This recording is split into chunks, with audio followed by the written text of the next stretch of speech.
Vote চুরি হয়েছে, কোর্টে প্রমাণ করলেন মমতা। আবার নির্বাচন নিয়ে যা বললেন হাইকোর্ট। একটু ভাবুন, পশ্চিমবঙ্গ বিধানসভা নির্বাচনে বিজেপি 207 আসন পেয়েছে, তৃণমূল পেয়েছে মাত্র 80। ব্যবধান বিশাল। সাধারণত এই ধরনের ফলাফলের পর পরাজিত দল মাথা নত করে বিরোধী আসনে বসে, কিন্তু মমতা বন্দ্যোপাধ্যায় সেই পথে হাঁটেননি। তিনি বলেছেন, আমি হারিনি, কমপক্ষে 100টি আসন পরিকল্পিতভাবে চুরি হয়েছে। এই নির্বাচন বৈধ নয়। এবং শুধু কথাই থামেননি, কালো গাউন পরে সরাসরি কলকাতা হাইকোর্টের এজলাসে ঢুকেছেন। প্রথমে জানা যাক ঘটনার পুরো ছবিটা। 4 মে 2026 পশ্চিমবঙ্গ বিধানসভা নির্বাচনের ভোট গণনা শুরু হয়। ধীরে ধীরে ফলাফল স্পষ্ট হতে থাকে। বিজেপি একের পর এক আসনে এগিয়ে যাচ্ছে। তৃণমূলের ঘাঁটি বলে পরিচিত আসনগুলোতেও হার। বিকেলের দিকে মমতা বন্দ্যোপাধ্যায় নিজে গণনা কেন্দ্রে যান।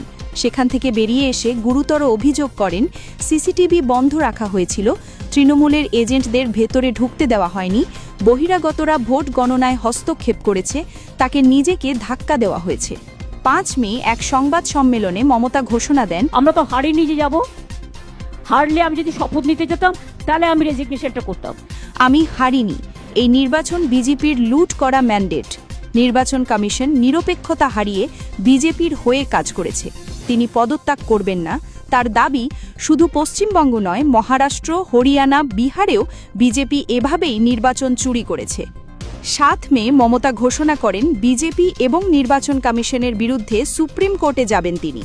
14 মে কালো গাউন গায়ে চাপিয়ে কলকাতা হাইকোর্টে হাজির হন। ভোট পরবর্তী সহিংসতা সংক্রান্ত মামলায় সওয়াল করেন। বিচারপতি সুজয় পাল এবং বিচারপতি পার্থসারথী সেনের বেঞ্চে শুনানি হয়। আদালতে তৃণমূলের পক্ষ থেকে অভিযোগ করা হয়, বহু দলীয় কার্যালয়ে আগুন দেওয়া হয়েছে, নেতাকর্মীদের বাড়িঘর ভাঙচুর হয়েছে, বুলডোজার দিয়ে বাড়ি ভাঙা হয়েছে। এখন সবচেয়ে গুরুত্বপূর্ণ প্রশ্ন, মমতার ভোট চুরির অভিযোগে কতটুকু সত্যতা আছে?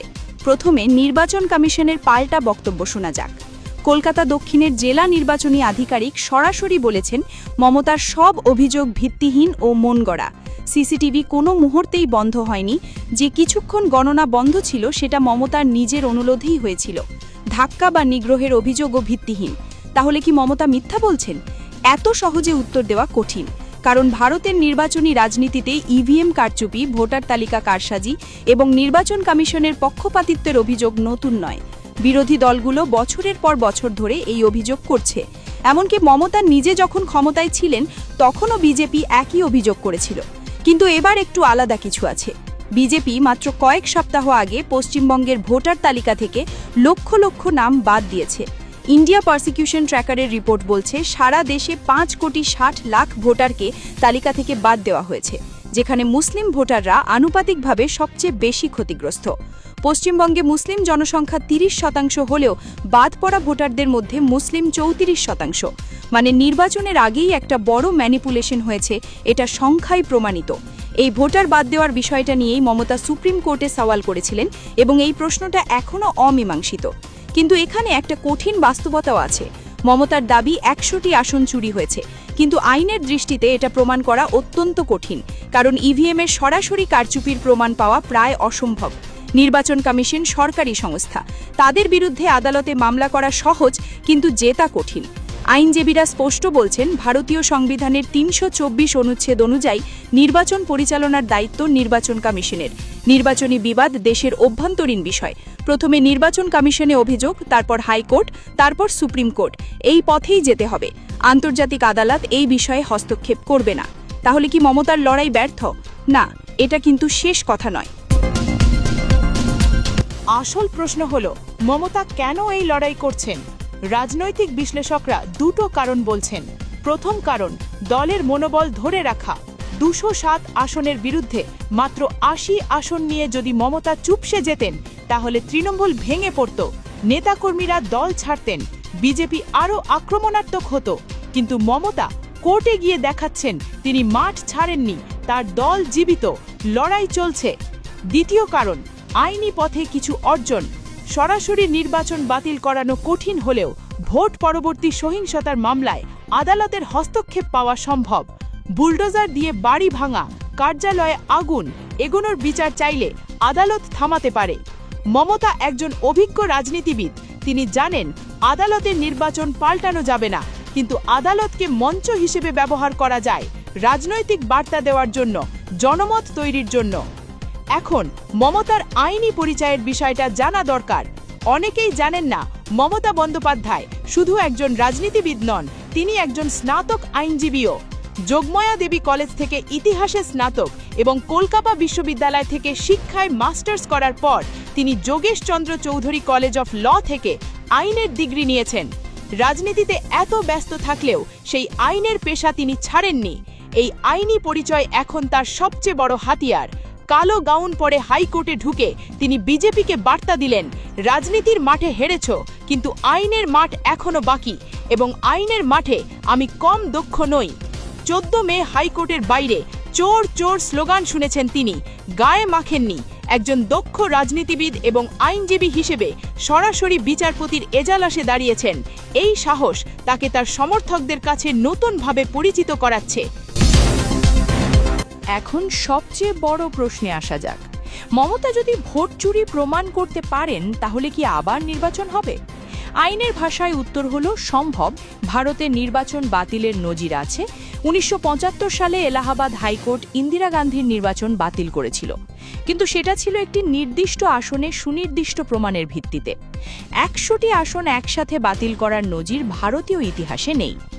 তবে মমতা যদি সুপ্রিম কোর্টে যান এবং ভোটার তালিকা থেকে মুসলিম ভোটারদের পরিকল্পিতভাবে বাদ দেওয়ার প্রমাণ দিতে পারেন, তাহলে আদালত কিছু বিশেষ ব্যবস্থা নিতে পারে। অন্তত নির্বাচন কমিশনের ভবিষ্যৎ আচরণের ওপর বিধি নিষেধ আসতে পারে।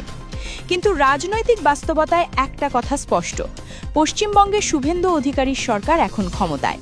নির্বাচন কমিশন, কেন্দ্রীয় সরকার, সিবিআই সবাই বিজেপির পক্ষে। এই পরিস্থিতিতে আদালতের রায় যাই হোক, বাস্তবে বড় পরিবর্তন আনা কঠিন। তাহলে মমতার এই লড়াইয়ের মানে কি? ইতিহাস বলে রাজনীতিতে হারার পরেও লড়াই চালিয়ে যাওয়া মানুষগুলোই একদিন ফিরে আসেন। মমতা 1998 সালে কংগ্রেস ছেলে একা তৃণমূল কংগ্রেস গঠন করেছিলেন। তখন সবাই বলেছিল মমতা শেষ। 2001 সালে বিধানসভায় মাত্র 60 আসন পেয়েছিলেন, তখনও বলা হয়েছিল মমতা শেষ। 2006 সালে মাত্র 30 আসন পেয়েছিলেন, তখনও বলা হয়েছিল মমতা শেষ। কিন্তু 2011 সালে তিনি 34 বছরের বামফ্রন্ট সরকারকে উড়িয়ে দিয়েছিলেন। এই মানুষকে যারা বারবার শেষ বলেছে, তারা বারবার ভুল প্রমাণিত হয়েছে। আবার এটাও সত্যি, 2026 সালে পশ্চিমবঙ্গের রাজনীতি অনেক পাল্টে গেছে।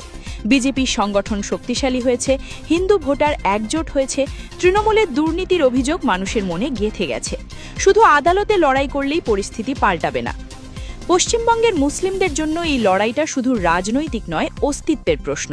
শুভেন্দু অধিকারীর সরকার ক্ষমতায় আসার পর মুসলিমদের ওপর চাপ বাড়ছে। কুরবানিতে বাধা দেওয়া হচ্ছে, আজানে বাধা দেওয়া হচ্ছে, বোরকায় নিষেধাজ্ঞার ইঙ্গিত দেওয়া হচ্ছে, ডিটেনশন ক্যাম্পের হুমকি দেওয়া হচ্ছে, মুসলিম বাসিন্দাদের বাংলাদেশি বলে অপমান করা হচ্ছে। এই পরিস্থিতিতে মমতার আদালতে যাওয়া মুসলিম সম্প্রদায়ের কাছে একটা বার্তা দিচ্ছে, আমি এখনও তোমাদের পাশে আছি, তোমাদের ছেড়ে যাইনি। সেই বার্তা রাজনৈতিকভাবে কতটা কার্যকর হবে সেটা সময়ই বলবে। সবশেষে ফিরে আসি সেই মূল প্রশ্নে, মমতা কি ভোট চুরি প্রমাণ করতে পারবেন? সম্ভাবনা কম, কিন্তু অসম্ভব নয়। ভোটার তালিকা কারসাজির প্রমাণ তার হাতে আছে, সেটা দিয়ে অন্তত আংশিক আইনি সাফল্য আসতে পারে। নির্বাচন কি আবার হবে? সম্ভাবনা অত্যন্ত কম। পুরো নির্বাচন বাতিল হওয়ার নজির ভারতে নেই। কিন্তু মমতার এই লড়াই কি গুরুত্বহীন? একদমই নয়, কারণ এই লড়াই তাকে রাজনৈতিকভাবে জীবিত রাখছে, তার দলকে একতাবদ্ধ রাখছে এবং পশ্চিমবঙ্গের 30% মুসলিম ভোটারকে বলছে, তোমাদের জন্য লড়াই চলছে।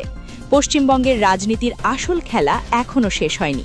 শুভেন্দু ভেবেছিল বিজয়ের সাথে সাথে বিরোধী দল মরে যাবে, কিন্তু কালো গাউন পরা একজন জেদি বাঘিনী প্রমাণ করে দিলেন, বাংলার রাজনীতিতে এত সহজে কেউ মরে না। আজকের মতো এখানেই শেষ করছি। সজাগ থাকুন, সচেতন থাকুন। ধন্যবাদ।